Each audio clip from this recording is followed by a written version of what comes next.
Alors vous étiez peut-être informé, mais ce week-end se passait la première de l'événement Ludiverse qui a eu lieu à Montreuil Expo.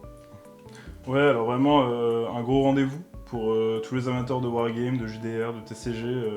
Vraiment toute la partie un peu geek du hobby.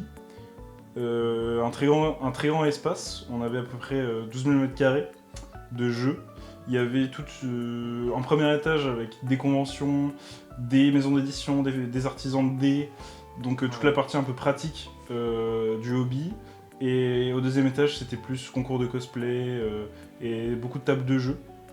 Malheureusement, on n'a pas pu filmer le deuxième étage parce qu'on est des bananes et on pensait qu'il n'y avait pas de deuxième étage. Donc on a demandé à Mahar Prod, qui a bien voulu nous partager quelques images de deuxième étage qu'on vous mettra dans la vidéo un peu plus tard. Mais ouais, très bonne expérience. Concernant le premier étage qu'on a pu faire, il y avait beaucoup de grands noms qu'on connaît. Vous connaissez peut-être My Mini Factory, bon ça c'est plutôt pour les gens qui font de l'impression 3D résine. Mais il y avait aussi Trench Crusade, qui était beaucoup attendu. Il y avait énormément de gens devant le stand qui attendaient pour tester une partie. Ouais, Trench Crusade qui s'est fait dévaliser son stand quand on n'a pas pu aller le samedi, mais le dimanche ils avaient quasiment plus rien, c'était vraiment une belle réussite. On a pu tester pas mal de jeux de société, mais aussi pas mal de jeux vidéo. On a pu tester un tout nouveau card battler, donc Hive. C'est du 2v2, donc vraiment, nous on est en duo, donc ça nous arrangeait bien. Mais franchement très sympa. Avec des mécaniques qui sont vraiment nouvelles et qu'on n'a pas forcément beaucoup vues. Parce que la plupart du temps, les 2v2, comme nous expliquaient les développeurs avec qui on a pu discuter, la plupart du temps, les 2v2 dans ce genre de jeu, c'est des modes. Le jeu n'est pas forcément pensé comme ça. Je pense par exemple à Battleground Power Stone, TFT, les 2v2, qui est plutôt bien fait, mais qui n'a pas été pensé pour ça à la base et ça se ressent des fois. Alors que là, c'est vraiment centré sur ça. Le but, ça va vraiment être de faire des decks qui collaborent ensemble. Il y a un système de lien très intéressant et de gestion de ressources qui est beaucoup plus fun. Et du coup, on suit ça avec beaucoup d'attention. Ils vont commencer à lancer les playtests. On attend ça avec impatience de pouvoir potentiellement live dessus si on a accès au serveur. Pour tout ce qui va être de la partie figurine, il y avait un concours de peinture. On n'a pas pu trop tout filmer parce que on est arrivé le matin et on a testé d'autres trucs. Notamment, il y avait un petit atelier de peinture pour My Mini Factory et on a passé un peu de temps dessus. Et le temps de faire un petit tour de l'exposition, enfin plutôt de la convention. On n'a pas pu trop tout filmer. On a filmé quelques trucs, mais le moment où on y est retourné pour voir les figurines, il commençait à les remballer. C'est ça. On avait que la première partie, on a quelques nights, mais on n'a pas. C'est pas perdu du temps, on s'est beaucoup amusé, mais on a beaucoup passé de temps du coup sur aussi une partie de Conquest, parce qu'on connaissait pas forcément le jeu, et les figurines me faisaient plutôt envie. Je les trouvais vraiment très très belles.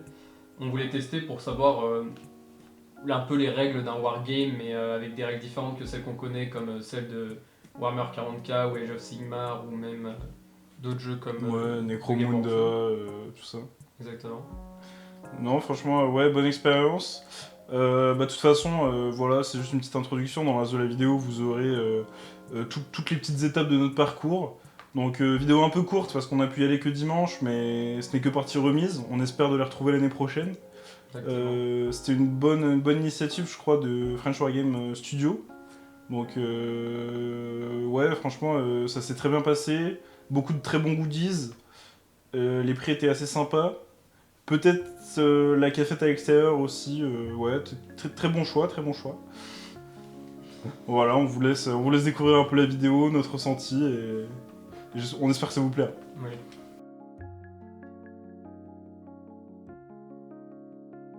Donc pour commencer cette vidéo, on peut parler quelques petites minutes du stand concours de peinture. Donc les vidéos sont pas forcément exhaustives parce que on a vu qu'une toute petite partie vu qu'on est passé assez vite.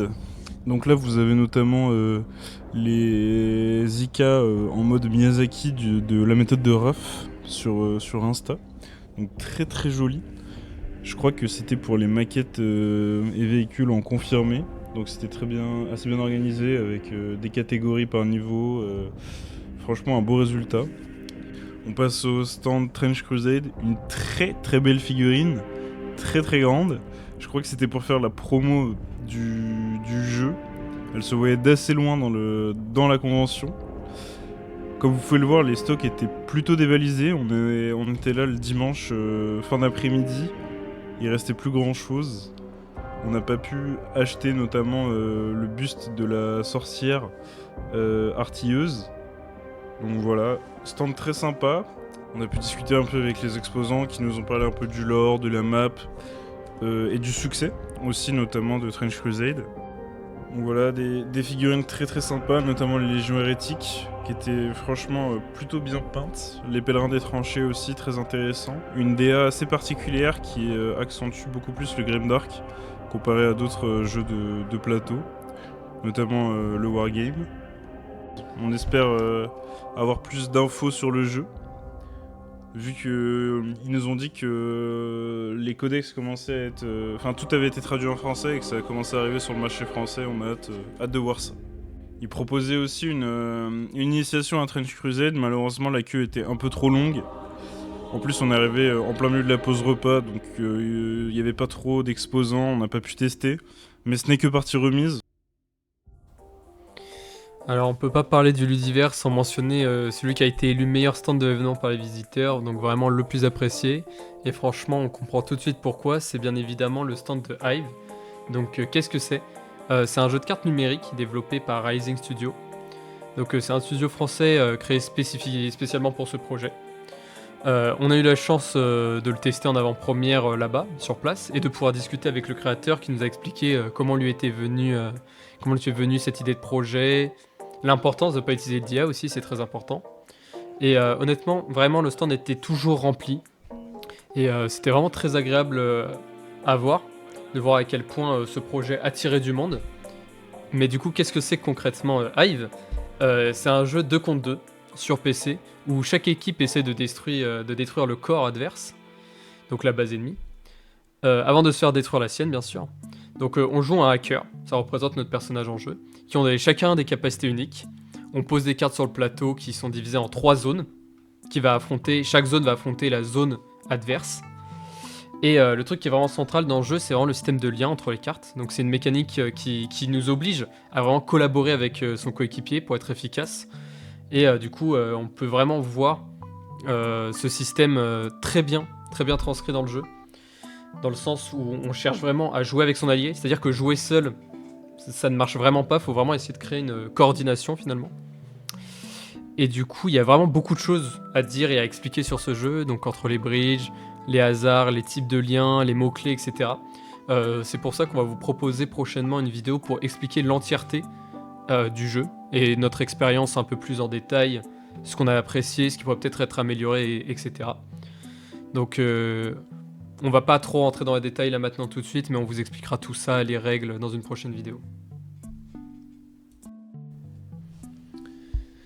On a aussi eu l'occasion de faire une partie de Conquest pendant le Ludiverse, et c'était une très bonne surprise. Pour ceux qui connaissent pas, Conquest c'est un jeu de figurines de fantasy. C'est le genre de jeu avec des armées entières sur la table, des unités bien distinctes, une vraie profondeur, enfin, comme vous connaissez peut-être sûrement avec tout simplement Warhammer. Et on a voulu le tester parce qu'on se demandait comment était amené le jeu sur table, contrairement à tous les wargames qu'on connaît habituellement. Et c'est plutôt une bonne surprise. Les figurines, personnellement, j'ai vraiment bien aimé, j'ai vraiment accroché. Je trouve que les designs sont super, il y a un vrai soin apporté aux détails. On a pu en discuter avec eux, ils expliquaient qu'avant c'était moins ça, mais que depuis récemment, après Covid, ils se sont vraiment beaucoup améliorés sur le sculpte des figurines. Et c'est pour ça qu'aujourd'hui elles sont aussi belles. Chaque faction a une identité visuelle bien marquée. Bon, ça c'est comme dans beaucoup de wargames. Donc bon, c'est le genre de toute façon, de belles unités, c'est le genre de truc qui donne envie de mettre de la peinture, même si t'as jamais touché à un passant de ta vie. On a pu faire une partie encadrée sur place. Les gens du stand étaient vraiment disponibles pour expliquer les règles. On a pu rencontrer d'autres passionnés de ce jeu. Et à aucun moment on s'est senti perdu. Parce que bon, on est un peu là-dedans, donc c'est surtout pour ça.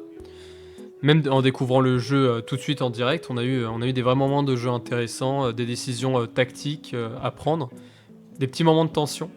Mais voilà, je trouve que c'est plutôt accessible en surface, mais que vite, pour avoir une bonne stratégie de jeu, il faut vraiment travailler le jeu en profondeur. Donc voilà, si vous êtes fan de Wargame, je pense que c'est vraiment un jeu qu'on peut conseiller. Que serait une convention sans les goodies?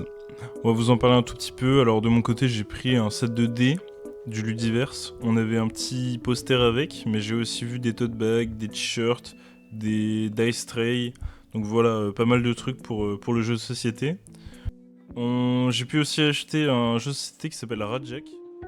Pour ma part, j'ai pu prendre 2 prints A5. Un premier de Clair Obscur Expédition 33 avec Maël, réalisé par Sola Butterfly. Et j'ai pu aussi prendre une autre illustration d'une sœur de bataille réalisée par Pooh Illustration. Donc pour tout retrouver, je vous laisse regarder en description. Et aussi j'ai pu prendre une première boîte Conquest, First Blood sur les nains, sur la race des nains dans cet univers. Donc on fera sûrement une vidéo découverte, on ouvre la boîte, on monte la boîte et on la peint. Pour pouvoir mieux s'attarder sur les différentes figurines de cet univers. Une grosse partie de notre dimanche, ça a été un arrêt au stand Mini Mini Factory qui nous a proposé un petit atelier de peinture sur figurines. Je crois que la figurine que je peins sur la vidéo était fournie par un autre créateur parce que le samedi, ils s'étaient fait dévaliser de toutes leurs figurines typiquement My Mini. Mais voilà, un petit zombie très très sympathique. Je crois que c'était un créateur de figurines pour D&D. Donc il proposait des figurines pour chaque classe. Des mages, des chevaliers, des morts-vivants. Il faisait aussi des monstres, du coup là, un petit zombie.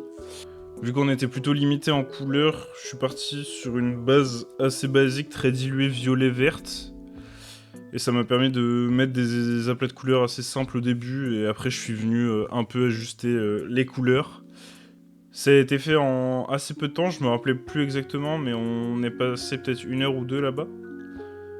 En plus de discuter avec les mecs de My Mini Factory et avec nos voisins de table, parler un peu des figurines, du wargame, ce qu'on attendait de la convention, etc.